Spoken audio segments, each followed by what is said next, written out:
Greetings, members one and all of the Salivation Nation. Silver's altered state.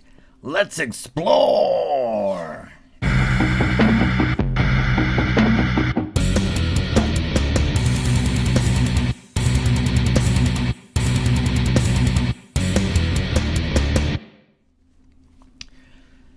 In the old days, silver was really only found in one form that you could easily recognize, at least, and that is as currency. That's right, as money.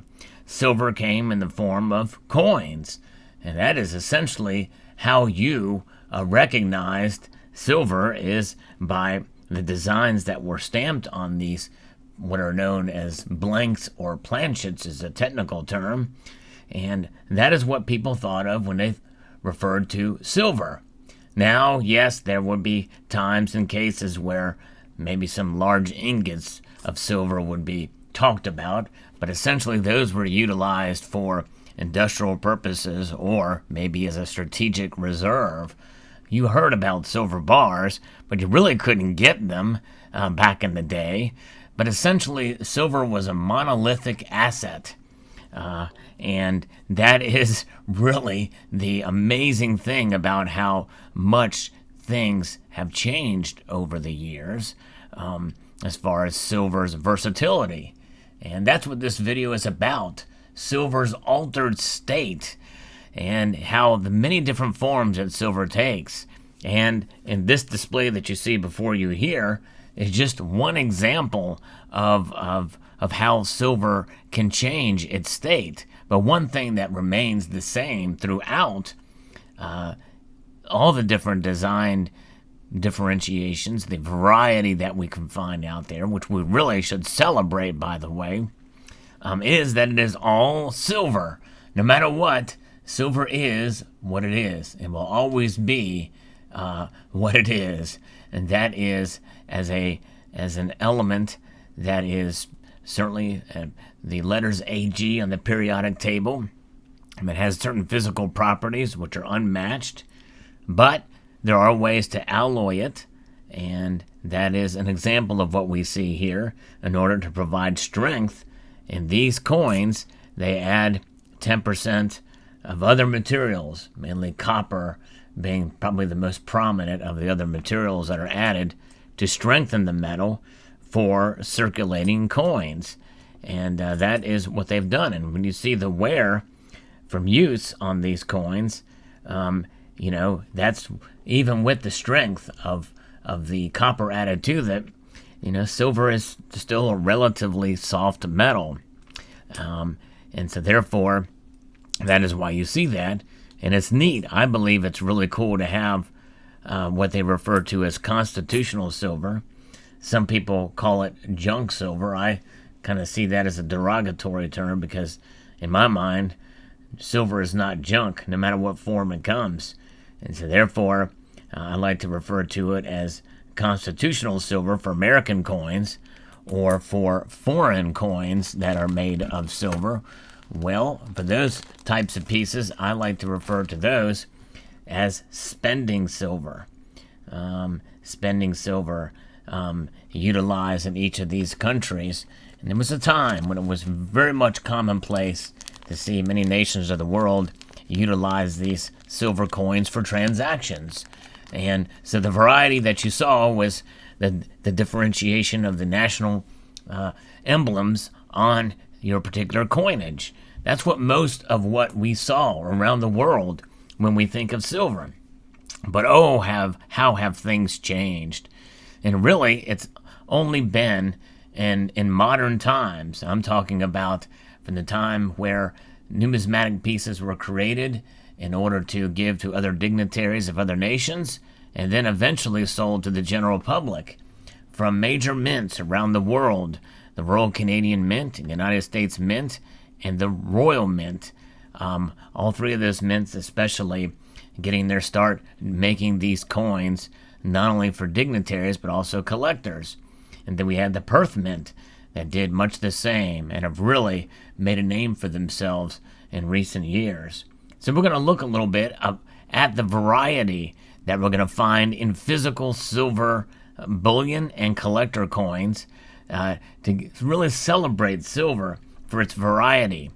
And I believe that is one thing that is unique to silver, not only in terms of their numismatic and bullion offerings for silver coins out there, but also in terms of its use as that have expanded, these uses have over the years, making silver this duality metal that you've heard me talk about, so that the silver that you normally would find in a coin or a round or a bar, well, other silver has been allocated for industrial, biomedical, and other applications amongst the world that help to better our lives and to enrich our lives.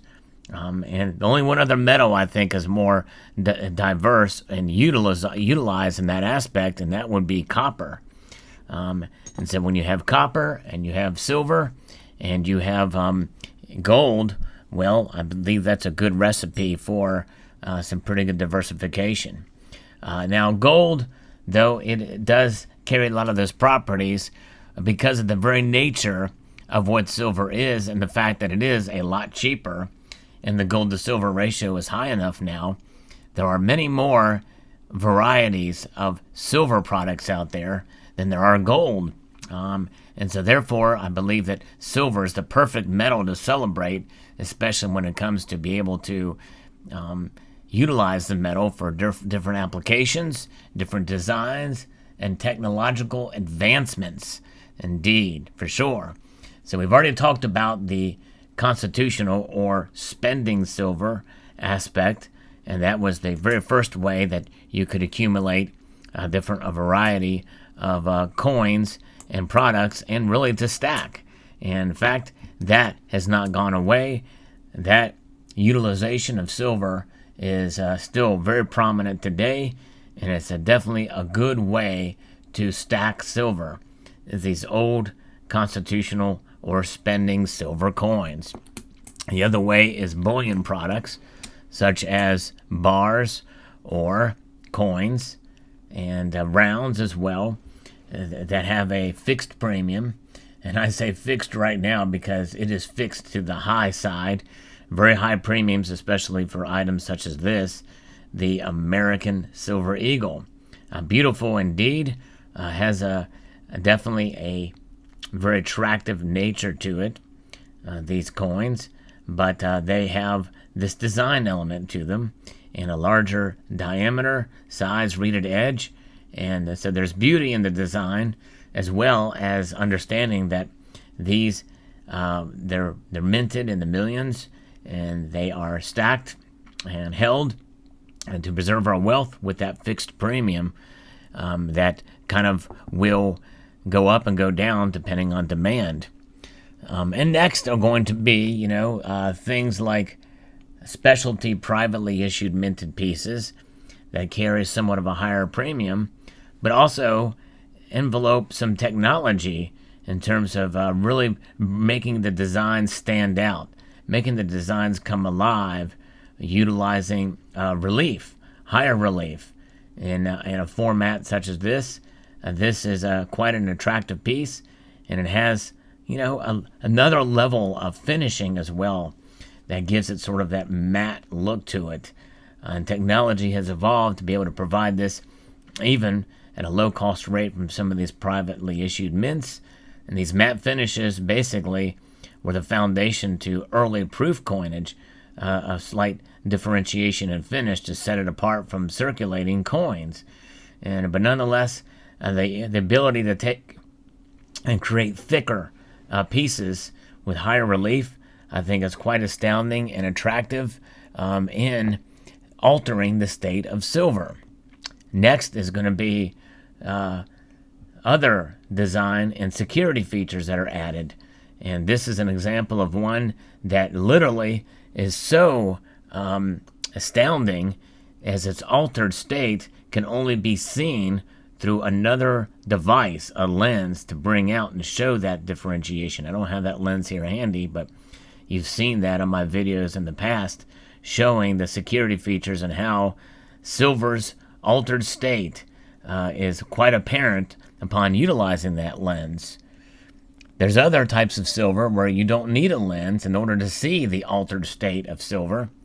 And this is a case where you have a beautifully struck medallion or government issued from the Korean Mint Comsco that shows what's known as a lenticular feature, so that when you turn it a certain way, the image depicted on it changes appearance.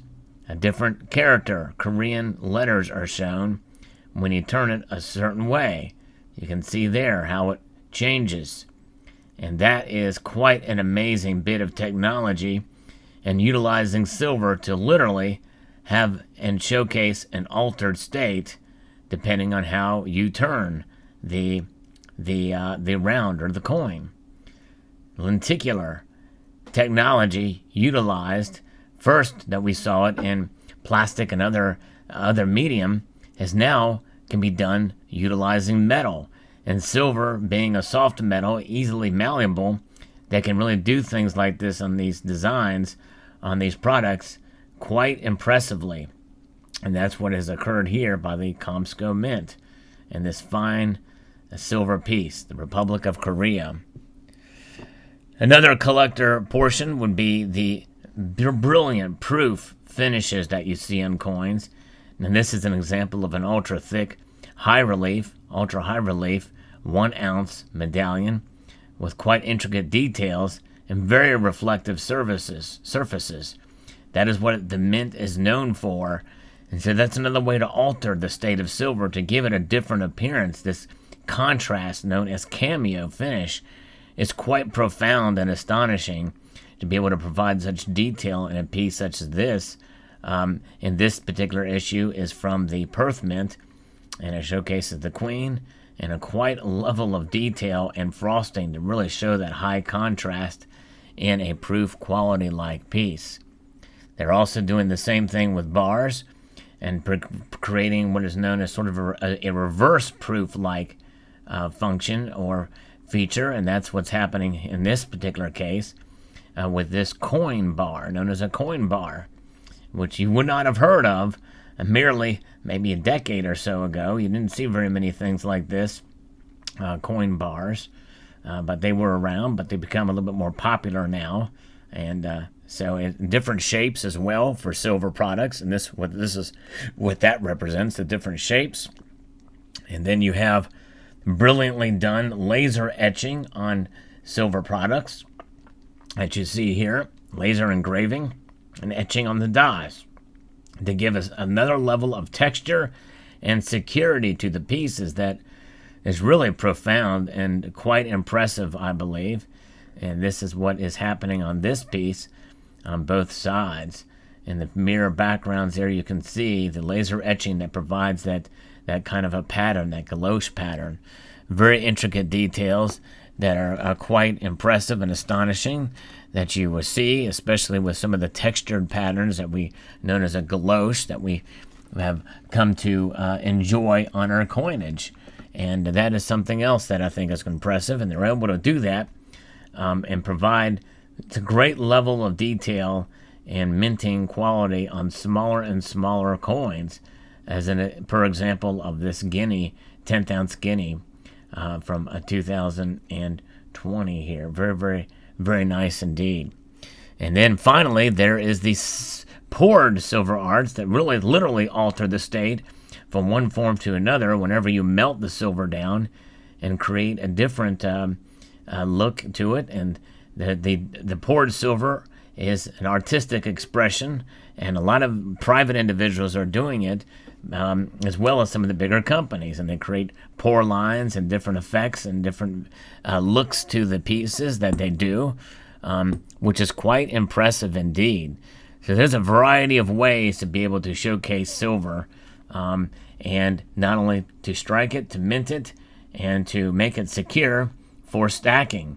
And I believe there's just as many different varieties and variants of these pieces as you can see before you here in this display. So I hope you found this video encouraging, exciting, and entertaining. I just wanted to share with you how silver's altered state can really enhance collecting and stacking, and also security for your bullion out there. Let me know your thoughts in the comment section below. Would like to extend a multitude of gratitude to you all for taking the time to watch, and encourage you to please rate, share, comment, and subscribe.